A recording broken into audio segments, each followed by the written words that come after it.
Bueno, vámonos a Efesios capítulo 4, por favor. Efesios capítulo 4.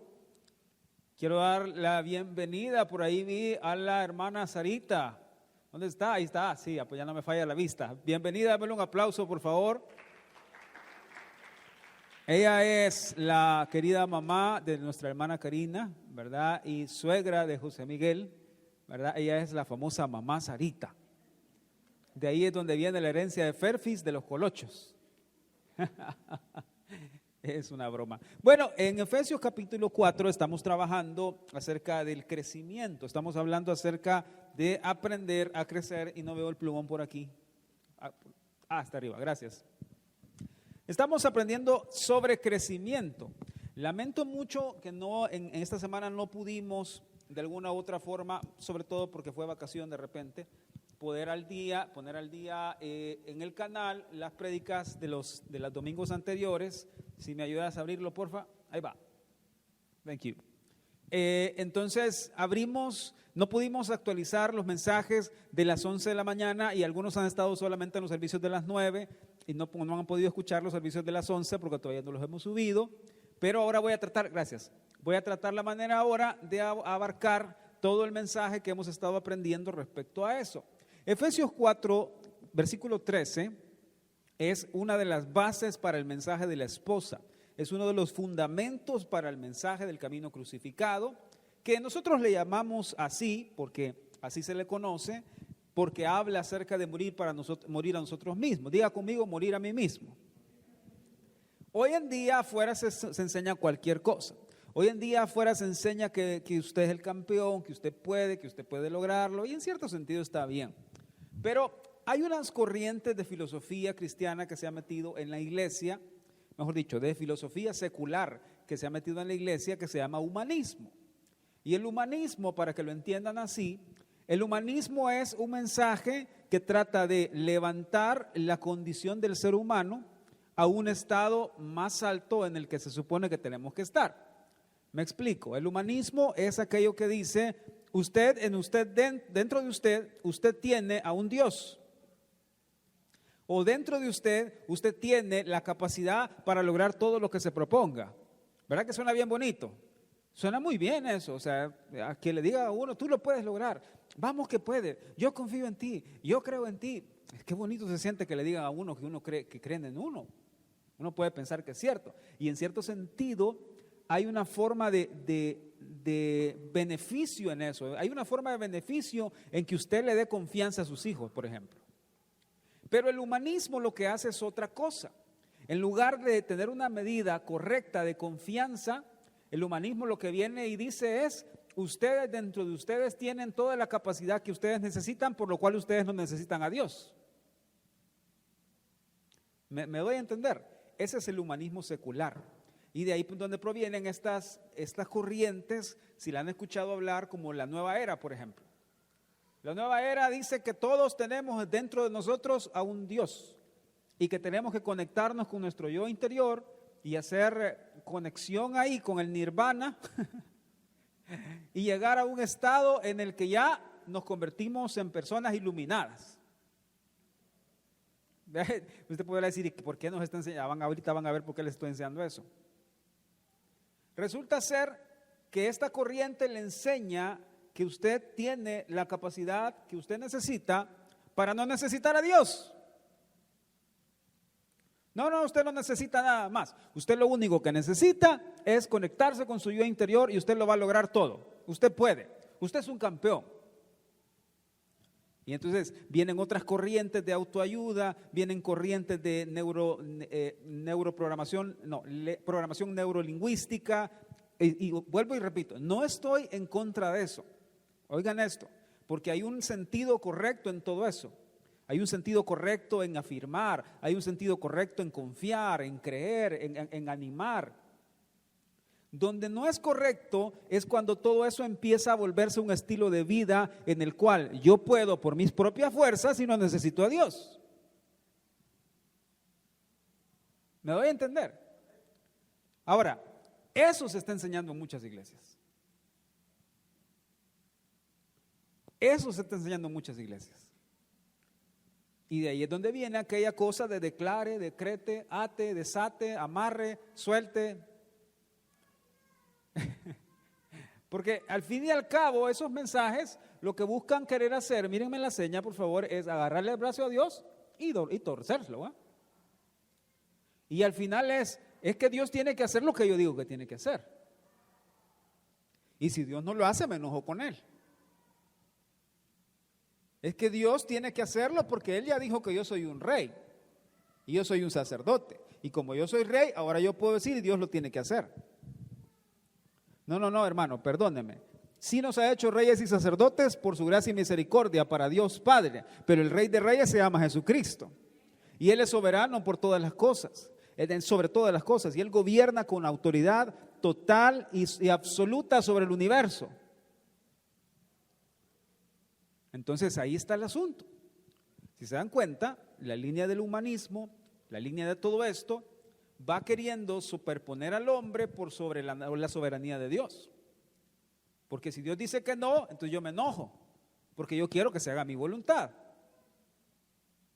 Si Dios dice que sí, entonces estoy contento. Entonces le sirvo, le amo y le agradezco.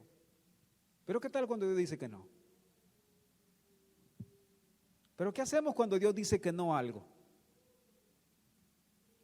¿No es cierto que nos enojamos? ¿No es cierto que nos frustramos, que nos molestamos? ¿No es cierto que nos deprimimos? Ahora, ¿de qué se trata esto? El camino crucificado se llama así porque nosotros hemos entendido y se nos ha enseñado según la palabra de Dios que la voluntad de Dios es que nosotros aprendamos a morir a nosotros mismos. Diga conmigo, es necesario, vamos hermanos, es necesario que yo mengüe para que Cristo crezca. Eso es el mensaje crucificado. El mensaje crucificado o el mensaje de la esposa es el siguiente: aprendamos a tomar nuestra cruz, aprendamos a ir al Calvario y aprendamos a morir a nuestra propia carne, a nuestros propios deseos, con tal de hacer la voluntad de Dios. Les pongo un ejemplo, ya vamos a leer la Biblia. ¿Ustedes creen que Jonás tuvo opción? Mírenme pues, ¿ustedes creen que Jonás tuvo opción? Tuvo, ¿verdad que sí tuvo? Pues de tenerla tuvo. Porque en lugar de ir a Nínive, ¿se fue a dónde? Dígalo. Esa fue su opción. Pero en el camino apareció uno que es más fuerte que él y una voluntad que prevalece por encima de todas. ¿Y qué hizo? Lo regresó para el camino donde tenía que ir. Y en el camino, Dios, tratando con él, sacó a relucir en realidad lo que había en el corazón de Jonás y la razón por la que él no quiso ir. Miren qué Dios tan hermoso tenemos, que en su voluntad nos enseña en realidad qué es lo que está mal con nosotros. El camino crucificado es el camino de entender y decir: ya no vivo yo, mas Cristo vive en mí. El camino crucificado es aquel que nos lleva a entender y decir: ya no quiero hacer mi propia voluntad, yo quiero hacer la voluntad de mi Padre. El camino crucificado es aquel que dice: mas no sea como dice mi voluntad, sino Padre, como es tu voluntad.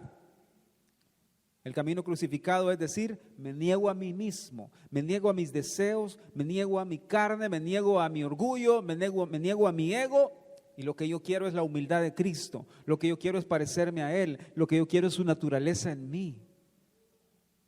Eso es el camino crucificado. Y la razón por la que seguramente muchas personas no les gusta este mensaje es por eso. Es porque aquí, querido hermano, aquí lo que vamos a decir, los del problema somos nosotros. El del problema soy yo. El que tiene que cambiar soy yo. El que tiene que aprender a aceptar la voluntad de Dios. Y escuche, no solo aceptar, a encontrar deleite en la voluntad de Dios soy yo. Ahora les voy a hacer una pregunta. ¿Por qué el ser humano no encuentra deleite en la voluntad de Dios? ¿Nunca se habían puesto a pensar en eso? ¿Por qué el ser humano en general no encuentra deleite en la voluntad de Dios? Bueno, la voluntad de Dios es que seamos santos, ¿cierto? La voluntad de Dios es que seamos perfectos, cierto. Que seamos apartados, separados, cierto. La voluntad de Dios es que amemos a nuestro prójimo como a nosotros mismos, ¿cierto o no es cierto? Perdón, la voluntad de Dios es que perdonemos a los que nos han ofendido, ¿cierto o no es cierto? La voluntad de Dios es que vengamos a la iglesia siempre, ¿cierto o no es cierto? La voluntad de Dios es que aprendamos a tolerar y a tener paciencia a otros, ¿cierto o no es cierto? La voluntad de Dios es que nos vistamos con el nuevo hombre, ¿es cierto o no es cierto? Entonces la pregunta aquí es, ¿por qué los hombres aman más su propia voluntad que la voluntad de Dios? Jesús en Juan capítulo 3 habla acerca de a qué vino Él al mundo. Lo vimos la semana pasada, me parece. No, lo vimos con los hombres, perdonen, con los hombres lo vimos en el grupo de hombres. Jesús vino con toda la autoridad de juzgar, según Juan capítulo 5, versículo 21-22. Dice que a Él le fue concedido toda la capacidad de juzgar por el Padre. ¿Se acuerdan que lo vimos, hermanos? Pero en Juan 3, versículo 16 y un poquito atrás y adelante, dice que Él vino para salvar a todo aquel que cree en Él, no para condenar al mundo, sino para que el mundo en Él sea salvo.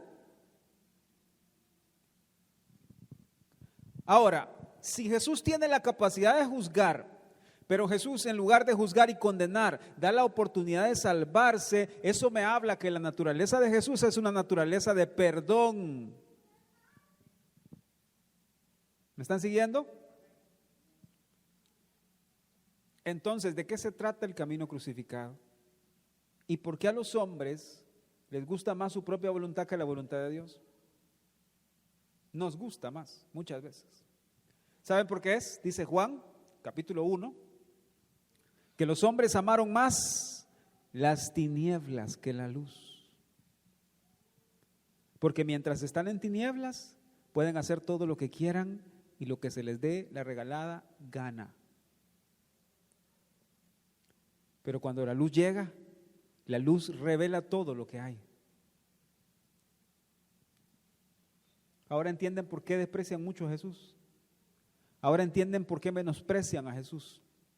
Porque Él es la luz y ante su luz todo queda expuesto. Y al quedar todo expuesto, somos avergonzados porque no hacemos las cosas que tenemos que hacer.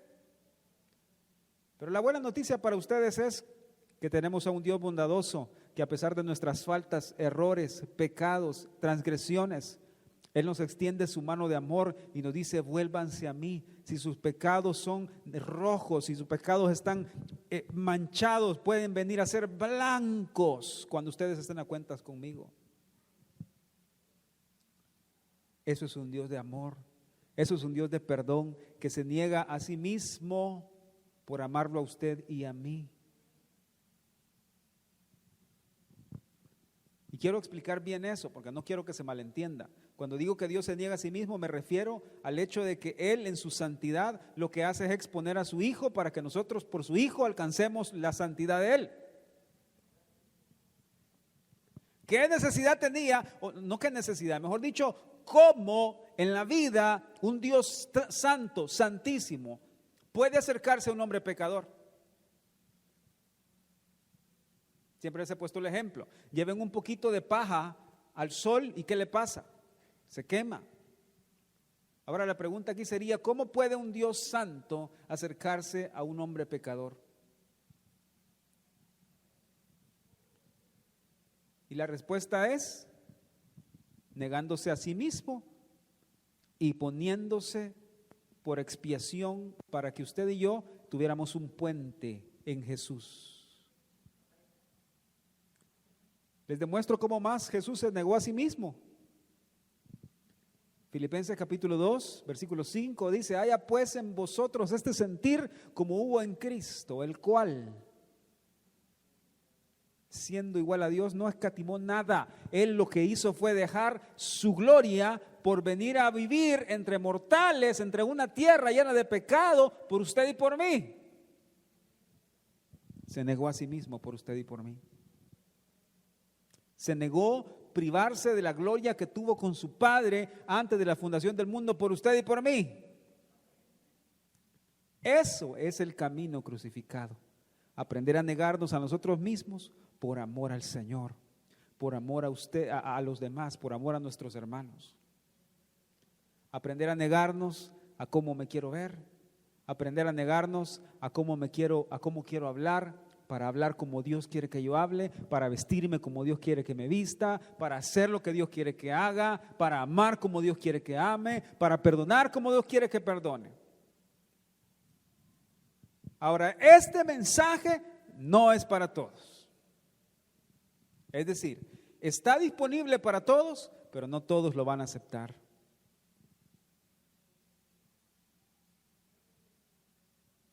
¿Me están escuchando? Porque este mensaje es para gente que quiere demostrarle al Señor cuánto lo ama y cuánta gratitud tienen por el Señor. Pero no crean que es solo de venir a sacrificar, hermanos. Yo estoy seguro de lo que les voy a decir, y las personas que tienen años de conocer el mensaje podrán decir y saber lo que estoy hablando. Porque aquí no es solo venir a sacrificar y sacrificar y sacrificar, porque ¿saben qué? Dios es tan bondadoso que en el proceso en que nos damos, que nos rendimos, que nos entregamos, que nos rendimos por completo en el altar, Él empieza a darnos cosas eternas, empieza a darnos tesoros invaluables para nosotros que no cambiaríamos por nada en el mundo. Dios es el único ser al que usted le puede traer sus pecados, sus transgresiones, y a cambio de sus pecados y transgresiones le da su gozo. Dios es el único ser al que usted le trae su culpa, aquello que lo ha tenido cargado por años. Señor, te lo entrego, te lo rindo, y usted sale de ese lugar con gozo. Es el único ser que puede hacer eso. Entonces, ¿por qué estamos aprendiendo esto? ¿Por qué estamos aprendiendo qué es esto del camino crucificado? ¿Cuáles son las bases del camino crucificado? Y empezamos por ahí, Efesios 4:13. Ahora sí, por favor, vámonos para allá.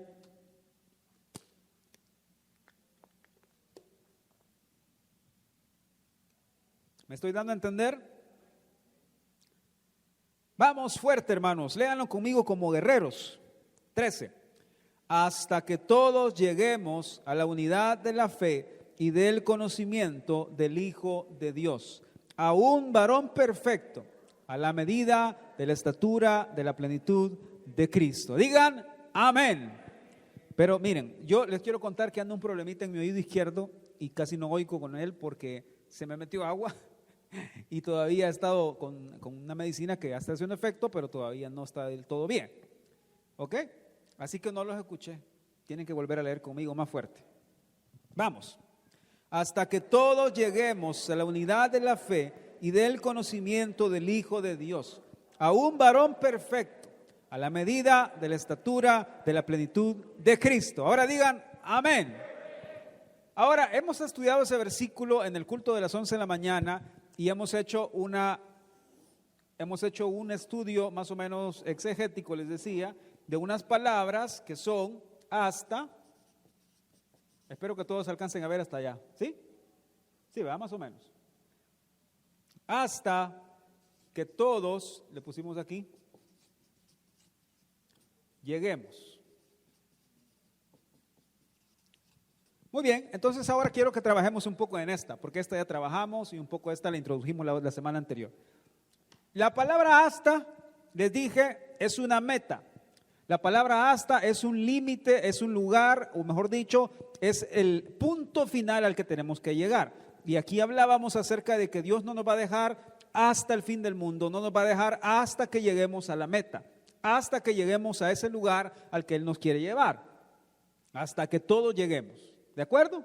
El punto de partida, lo estudiamos la semana pasada, el punto de partida es cuando recibimos a Jesús como nuestro Salvador personal, aceptamos su perdón, su redención, entonces empieza la jornada.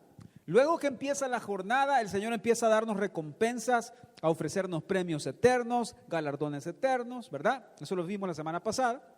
Él nos da los recursos, Él nos da todo lo que necesitamos para alcanzar a llegar hasta, digan conmigo, hasta. ¿Hasta dónde? Hasta el final. ¿Hasta cuándo? Hasta que sea necesario. Es hasta que todos lleguemos.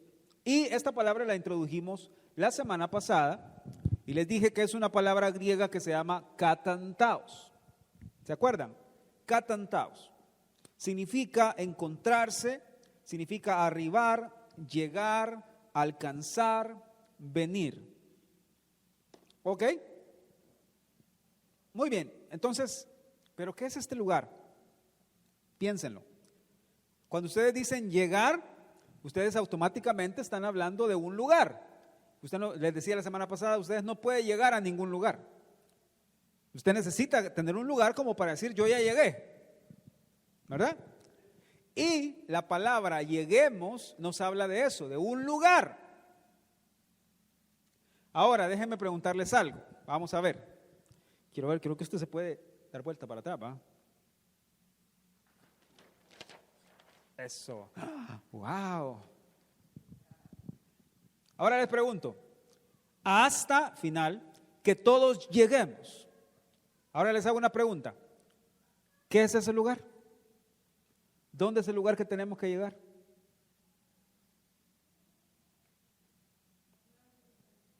¿Cómo? ¿Quién dijo algo? A Nueva Jerusalén, dijo Natalia. Excelente. ¿Alguien más? ¿A dónde tenemos que llegar? ¿Cuál es ese lugar donde tenemos que llegar? ¿Dónde está Jesús? Lo dijimos la semana pasada. Cerca de Él, a la par de Él, a encontrarnos con Él. Ese es el lugar. Hasta que lleguemos a ese lugar, el Señor va a terminar su obra con nosotros. ¿Estamos bien?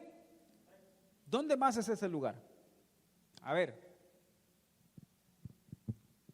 ¿Perdón? No escucho.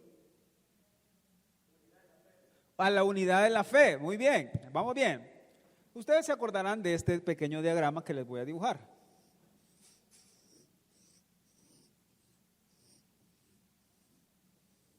¿Sí se acuerdan de este diagrama? ¿Ah? ¿Qué es? Díganlo. ¿Qué es, hermanos? Ajá, la estatura. Para los que no están muy familiarizados con eso, no se preocupen, lo vamos a estudiar detenidamente un poco más adelante. Ok.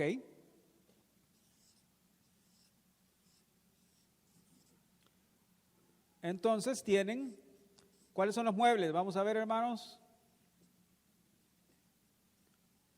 ¿Por qué están tan callados? ¿Cuáles son los muebles? Díganlos.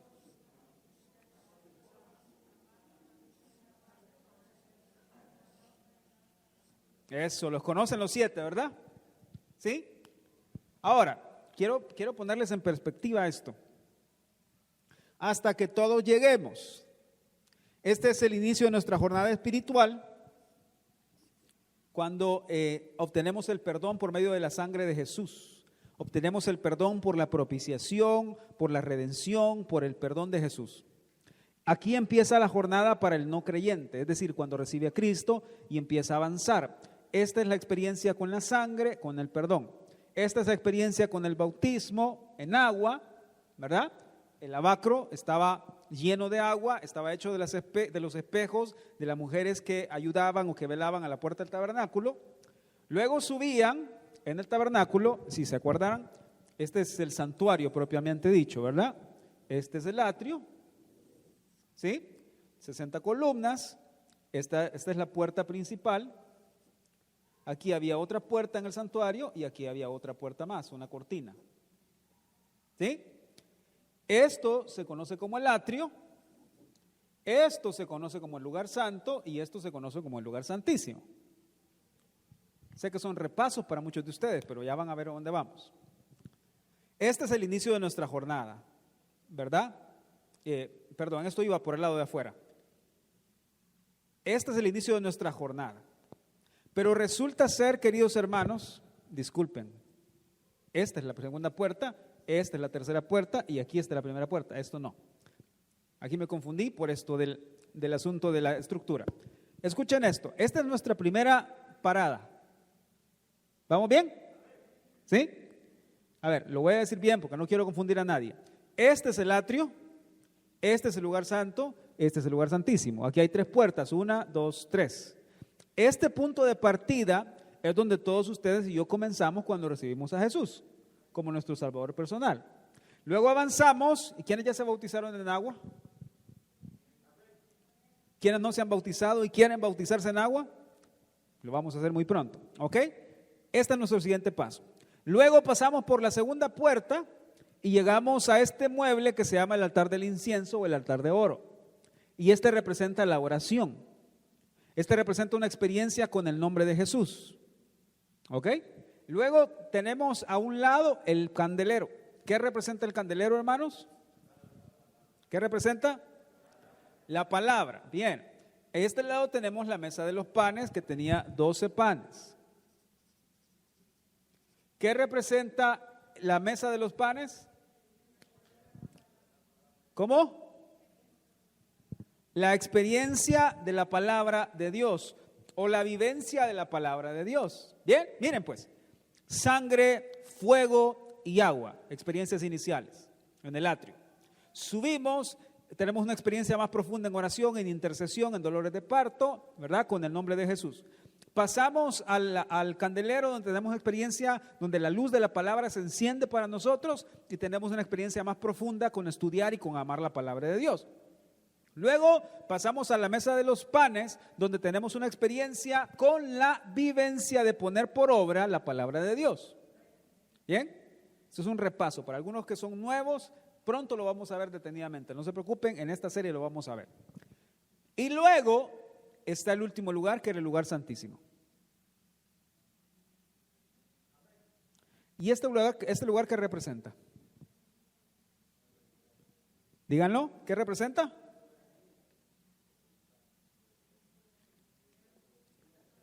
Fuerte, hermanos, fuerte. Gobierno, soberanía, autoridad, jefatura, mando. Ese es el último lugar, ¿verdad? Al que podemos aspirar a llegar en esta estatura del Hijo. Entonces, podríamos decir que llegar aquí es llegar al punto más alto de la estatura. ¿Sí? Es en la cabeza. Entonces, si Efesios 4:13 dice que yo les he dado apóstoles, profetas, pastores, maestros, evangelistas, para perfeccionamiento de los santos, para que crezcan en la obra, para que, ahí mismo en el versículo 13 dice, alcancen toda la estatura madura, completa y plena. Entonces, en pocas palabras, el apóstol Pablo está diciendo, Dios nos ha dado los recursos, Dios nos ha dado lo que necesitamos para comenzar nuestra carrera desde aquí, pasando por la puerta, echando mano de la sangre, echando mano de las aguas, echando mano de la oración, echando mano de la palabra, echando mano de las experiencias.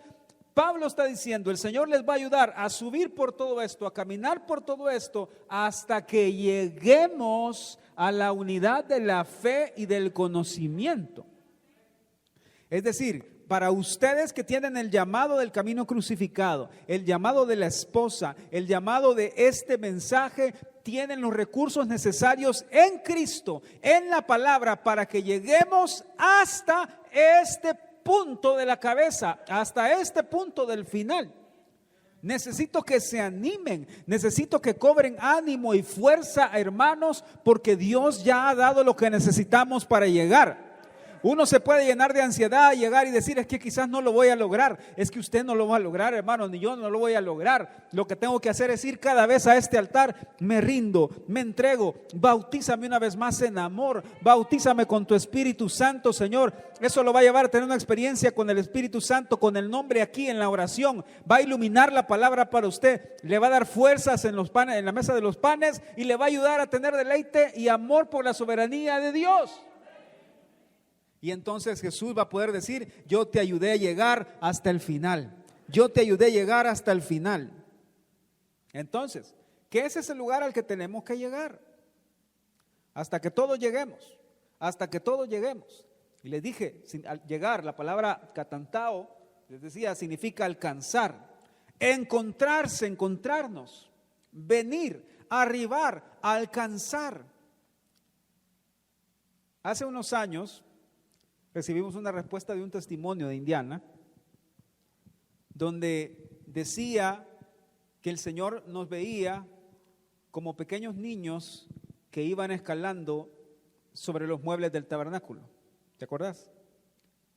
En la respuesta al testimonio decía que nosotros en una visión en la oración, eso fue hace como unos 4 o 5 años quizás.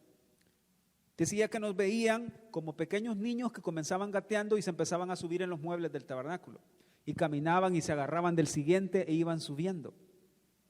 Eso representa muy bien lo que estoy tratando de decirles, porque esta estructura de pie habla acerca de alcanzar, es decir, de ir llenando una medida, teniendo experiencias con esto, sangre, fuego y agua, Teniendo una experiencia con esto, subiendo a una experiencia más profunda en la oración, en la palabra, en la experiencia y llegando a amar la soberanía del Señor. Y lo que Dios te está diciendo o le está diciendo a usted, hermano, hermana, es lo siguiente: yo no te voy a soltar hasta que llegues a conocer y amar mi voluntad aquí arriba. Yo no te voy a soltar ni te voy a dejar hasta que aprendas a amar y encontrar deleite en mi voluntad. Lo único que tienes que hacer es amar mi palabra. Lo único que tienes que hacer es amar mi presencia. Lo único que tienes que hacer es amar, poner por obra. Lo único que tienes que hacer es echar mano de las aguas que te limpian tus manos, tus pies cada día. Echar mano de la sangre que cubre tus pecados, tus transgresiones, tus iniquidades. Lo único que tienes que hacer es esto. Yo te voy a llevar hasta aquí. Si no crecemos es porque no queremos. Hay cristianos que están aquí y están felices de estar ahí, arrepintiéndose una y otra vez, pecando en lo mismo, cayendo en lo mismo, no negándose a sí mismos. Y está bien, ahí déjenlo, son cristianos del 30. Pero eso es otra cosa. La Biblia en otras partes nos habla que este es el atrio el 30%, nos habla que el lugar santo es el 60% y nos habla que el lugar santísimo es el 100%. ¿Cierto? Hay cristianos que se van a quedar aquí en el 30.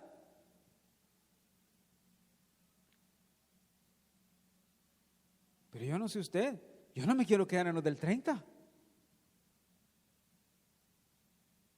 ¿Verdad que a nadie aquí si le dijera, bueno, Daniel se va a ganar un premio? Daniel, ¿quiere usted ganarse el 30% de su premio? ¿Quiere el 60% del premio? ¿O quiere el 100% del premio, Daniel? No, a mí deme el 60 nomás, no, hay que ser muy avaros. Imagínate, José Miguel, que vos llegues a tu trabajo y tu jefe te diga, ¿qué te parece, José? ¿Te ves el 30% de tu sueldo? ¿Querés el 60% o querés el 100%? Jefe, hay que ser considerados con la empresa, muchos han estado gastando, solo deme el 30%. No, todos queremos llegar hasta el final, hasta la meta. Y mi trabajo aquí es decirles, el Señor ha dispuesto para nosotros los recursos que necesitamos para llegar. Ha dispuesto ya su Espíritu, ha dispuesto su palabra, ha dispuesto su presencia, ha dispuesto la sangre, ha dispuesto el agua, ha dispuesto la palabra en la que encontramos la luz, en la que encontramos la iluminación para entender dónde tenemos que caminar. Lámpara es a mis pies tu palabra y lumbrera mi camino. Escuchen una frase que yo les he dicho siempre: no tienen por qué quedarse en ignorancia. No tienen por qué quedarse en ignorancia. Ya el Señor nos ha dejado el mejor regalo que nos pudo dejar después del Espíritu Santo aquí en la tierra, y esta es su palabra. Y esto es el tesoro más grande que podemos encontrar, porque en Él encontramos los recursos para que lleguemos hasta el final. Ahora bien, vámonos a Filipenses, por favor. Entonces les decía, ¿qué es este lugar? Allí adelantito de Efesios. Este lugar es la cabeza. Este lugar al que tenemos que llegar es a su soberanía, amar su autoridad, su gobierno. ¿Están ahí, hermanos?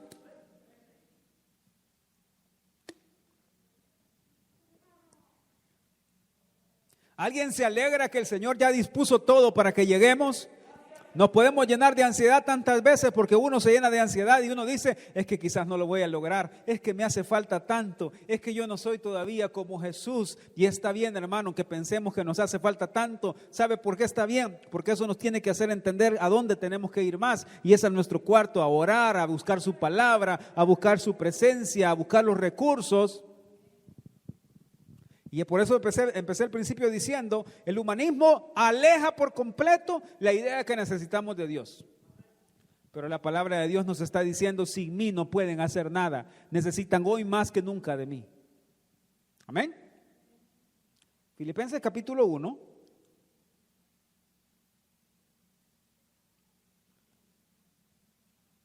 Vamos a leer desde el 3, si les parece. Fuerte conmigo, hermanos, por favor. Doy gracias a Dios siempre que me acuerdo de vosotros, siempre en todas mis oraciones, rogando con gozo por todos vosotros, por vuestra comunión en el Evangelio desde el primer día hasta ahora. Fuerte el 6, esta es la clave.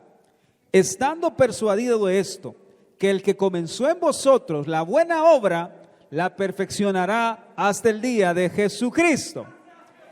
Digan amén. Yo no sé si usted lo entiende, pero esto es una promesa para ustedes. Esta es una promesa en la que el Señor está diciendo, estén seguros, estén confiados, estén tranquilos de esto, que el que comenzó la buena obra en ustedes, la va a perfeccionar hasta el día de Jesucristo. Lo que está diciendo es, si ya comenzaron, Dios no se va a dar por vencido con ustedes, sino que les va a dar lo que necesitan para llegar. Y hermanos, cuando Dios empieza algo, lo termina. Háblenme ustedes de una tan sola cosa. Vamos a la corte, decía la hermana Hicks, y demostremos nuestro caso en corte. Díganme ustedes una sola cosa que Dios comenzó que no terminara.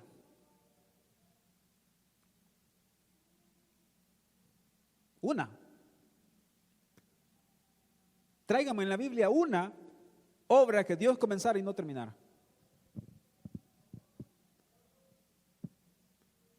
¿No la encuentran? ¿No? Y entonces, ¿qué les hace pensar que la obra que Él empezó con ustedes en Jesús, en su corazón, la va a dejar incompleta? El día que Jesús vino a morar aquí en el corazón, hermanos, ese día Él empezó a conquistar tierra, y empezó a conquistar tierra, y empezó a conquistar el terreno de nuestro corazón. Y en la medida en la que nosotros decimos, Señor, gracias, me rindo, me entrego, es una parte del corazón que Jesús va ganando, que Jesús va conquistando, que Jesús va completando en nosotros. El que comenzó la buena obra la va a terminar. Dios va a obrar en usted y le va a ayudar a usted en todo lo que usted necesite.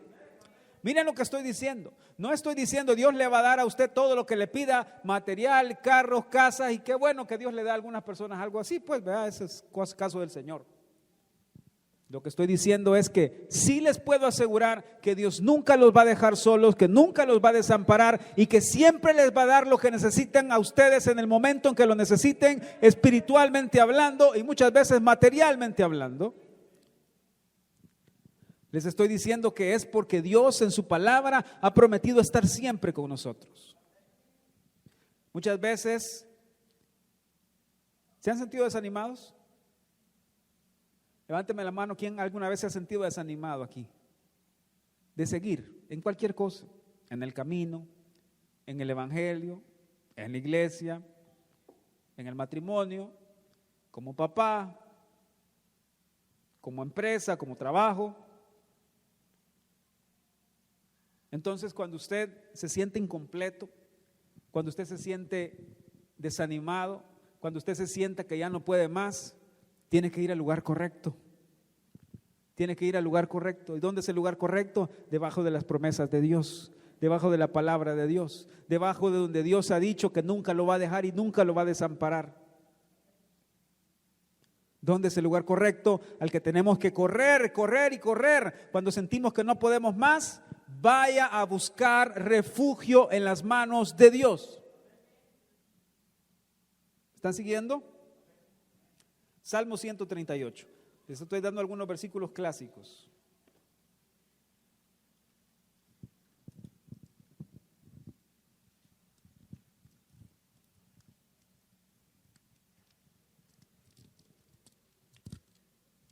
¿Me dicen amén cuando lo tengan?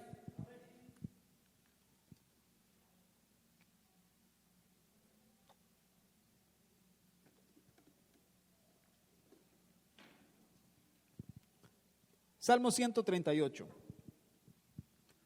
Vamos a leer desde el versículo 7, si les parece.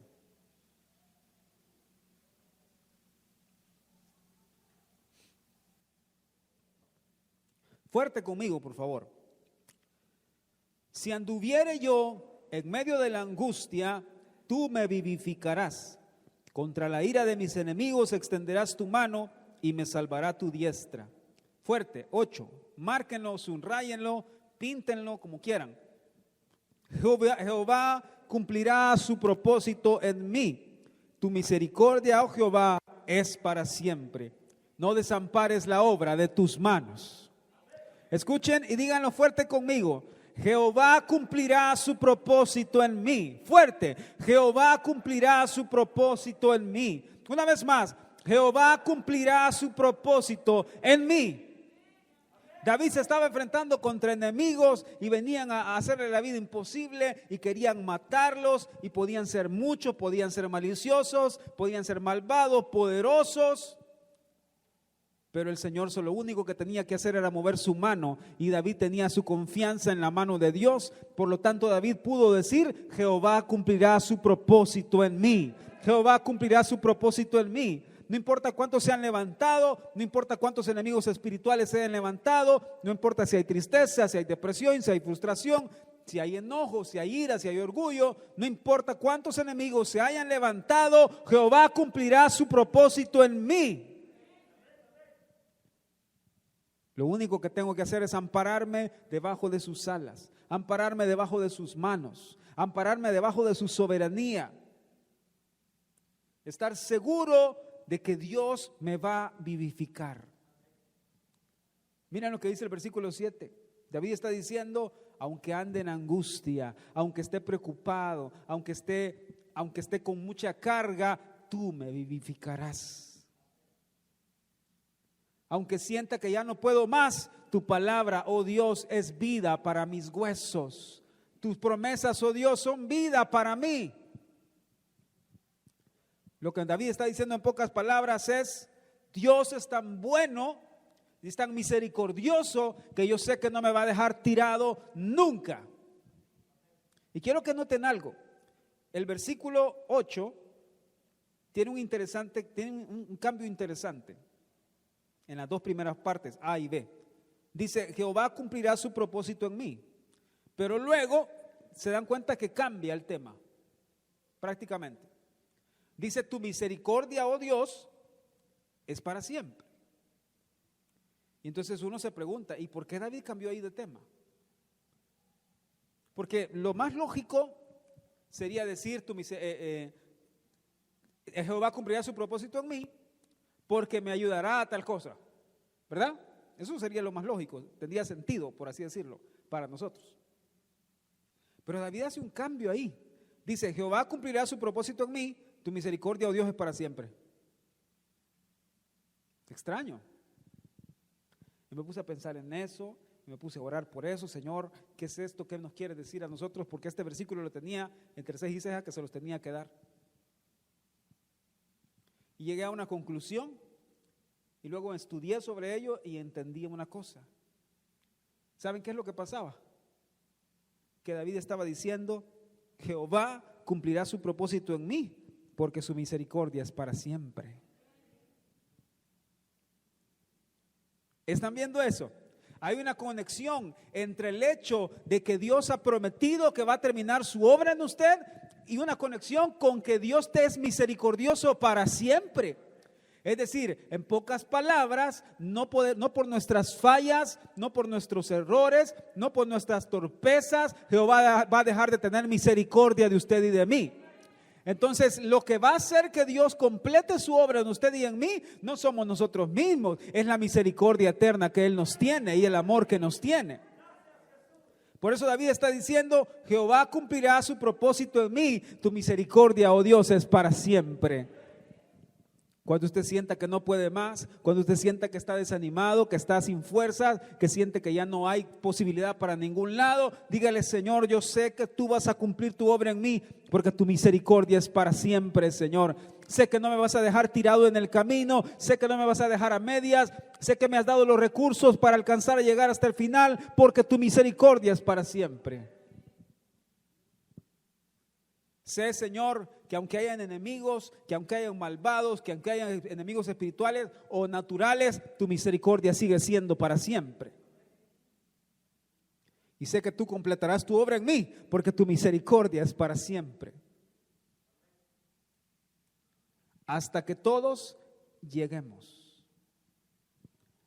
hasta el final. ¿Y por qué? Porque su misericordia es para siempre. Ya les he enseñado qué es la palabra misericordia, ¿verdad? ¿Saben por qué esta iglesia se llama Casa de Misericordia? Bet Hesed en hebreo, o Betesda en otra traducción. Bet Hesed, Casa de Misericordia. La palabra Hesed es la palabra que se traduce como misericordia o gracia. Y quiero ver, Kenner, vení. Te voy a ocupar ahora de ayuda. Sentate aquí en medio con las piernitas cruzadas así, ¿verdad? Como cuando, sentate así, cruzado con las piernas. Eso es. Hesed en hebreo, representa, me llega. En Hesed en hebreo, ¿le puedo enseñar qué es? Es esto, es inclinarse hacia alguien que está en una condición en la que no puede levantarse. Ese es el término misericordia en hebreo. Uno entiende misericordia como, le tuvo misericordia, no le dijo nada. Pero en la idea hebrea o en la palabra hebrea, Hesed era cuando alguien se agachaba y ayudaba a levantarse a alguien que no podía valerse por sí mismo. Eso es Hesed. ¿Me están entendiendo? Hesed es venir y decir que Kenner no puede levantarse, yo le voy a ayudar a levantarse. Ok, yo le ayudé, ahora le voy a dar lo que necesita. Hesed es cuando el buen samaritano, ¿se acuerdan del buen samaritano? ¿Se acuerdan cuando vio a un hombre que estaba herido, golpeado, y se acercó a él y lo levantó y lo llevó a un lugar donde le dijo, cuídenlo y cualquier cosa que él coma, yo se lo voy a pagar? Eso se llama Hesed. Agarrar a alguien que no puede devolver nada, que no puede valerse por sí mismo, que no puede arreglar las cosas por sí mismo y yo pagar por él. Eso se llama Hesed, misericordia. Lo que el Señor está diciendo en pocas palabras, yo sé que ustedes no pueden, yo sé que no lo van a lograr y por eso he dispuesto mi misericordia para ustedes, por eso he dispuesto a inclinarme hacia ustedes y a darles todo lo que necesitan y darles todos los recursos que necesitan, porque sé que por ustedes mismos no podrán, pero para eso estoy yo, para eso tienen a papá que les ayuda y que les da lo que necesitan, porque mi misericordia es para siempre. Por eso van a llegar, por eso van a alcanzar la meta, aunque ustedes sientan que no pueden, gracias hijo, aunque ustedes sientan que no pueden, aunque ustedes sientan que ya no pueden más, que ya no hay fuerza, que ya no hay posibilidades, acuérdense siempre que está mi misericordia que se inclina para ustedes y por eso van a llegar. Jehová cumplirá su propósito en mí, porque su misericordia es para siempre, porque su misericordia es para siempre. Y el que comenzó la buena obra en mí, la va a terminar para el día de Jesucristo, porque su misericordia es para siempre.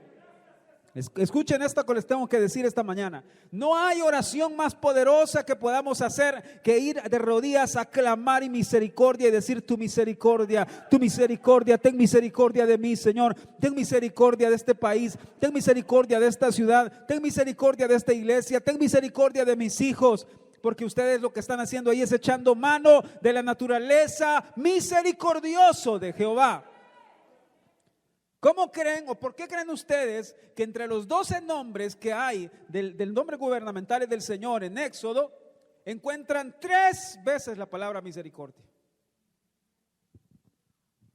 Misericordioso, guardador de misericordia, grande en misericordia. Porque en su naturaleza está inclinarse, en su naturaleza está alcanzar al que no puede, en su naturaleza está ayudar a aquel que ya siente que ya no puede más. Por eso dice, cuando sus fuerzas se terminan, empiezan las mías, dice el Señor. Cuando sienten que ya se cansaron, es donde yo vengo a ayudarles, dice el Señor, porque es su naturaleza inclinarse hacia el que ya no puede.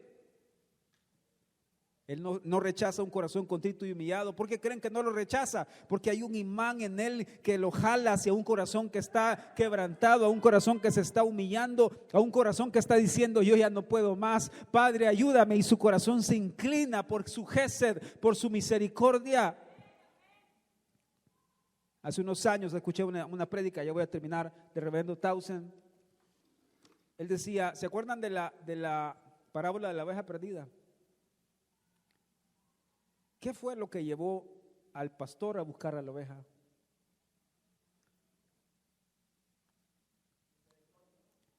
Él dice, ¿saben cómo supo dónde estaba? Porque la oyó bramando, la oyó gritando, la oyó llorando seguramente. La oyó por ahí que no podía salir, que estaba atrapada seguramente sin poderse levantar. Y cuando él escuchó que la oveja estaba gritando desesperada, que ya no podía más, el pastor se inclinó hacia ella y la fue a buscar hasta que la encontró. Es la misericordia de Dios la que hace que se incline, la que hace que baje su cabeza, la que hace que desde los cielos mire hacia la tierra. Aquí no hay nada que Él pueda tener, que Él pueda obtener y que pueda decir que es digno de Él, pero en su misericordia mira hacia abajo, en su misericordia le visita a usted y me visita a mí. ¿Quién soy yo para que me visite? ¿Quién soy yo para que Él tenga memoria de mí? No soy nadie, no soy nada, pero en su naturaleza de misericordioso se inclina hacia el que ya no puede más, hacia el que ya no tiene fuerzas, hacia el que ya no tiene opciones y está clamando, y su misericordia nos alcanza, nos toma y nos dice: yo sé que tú no puedes, pero yo te voy a ayudar a llegar. Yo voy a estar contigo hasta el fin del mundo. Yo te he dado los recursos y te voy a ayudar hasta llegar, hasta que todos lleguemos. Y les voy a anticipar algo ahí, les voy a anticipar algo de la próxima semana porque ya me emocioné. Hasta que todos lleguemos a la unidad de la fe y del conocimiento ¿de qué? ¿De quién? ¿De quién? Lo que está diciendo es: yo los voy a tomar desde aquí y los voy a llevar hasta que su fe se una con la fe del Hijo de Dios. Es decir, hasta que ustedes lleguen a tener una fe como la de Jesús, no los voy a soltar. Hasta que ustedes lleguen a tener un conocimiento pleno de quién es Él, no los voy a soltar. Hasta que ustedes lleguen a tener una fe a tal grado en su Padre como la tuvo Jesús, no los voy a soltar. Si alguien quiere esa promesa, bendigan al Señor, porque Él está al frente peleando y no nos va a dejar, no nos va a soltar nunca, sino que a pesar de nuestras faltas, errores, transgresiones, pecados, su misericordia está ahí y nos va a ayudar hasta que nuestra fe sea como la de Él, hasta que nuestro conocimiento sea pleno en Él. Hasta que lleguemos a la estatura completa, hasta que lleguemos hasta el final.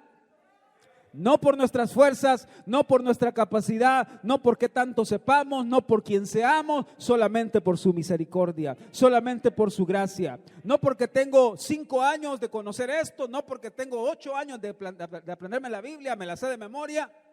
No por eso, por su misericordia y por su gracia. Y les recuerdo lo que les dije al principio. Entonces, cuando lleguemos ahí arriba con este gran premio de ser la esposa del Cordero, de estar vestidos de la esposa del Cordero, un vestido resplandeciente, un vestido de jaspe, hasta ese vestido, hasta la última tela, hasta la última línea o hilo que fue tejido en ese vestido, todo fue por la misericordia de Jehová.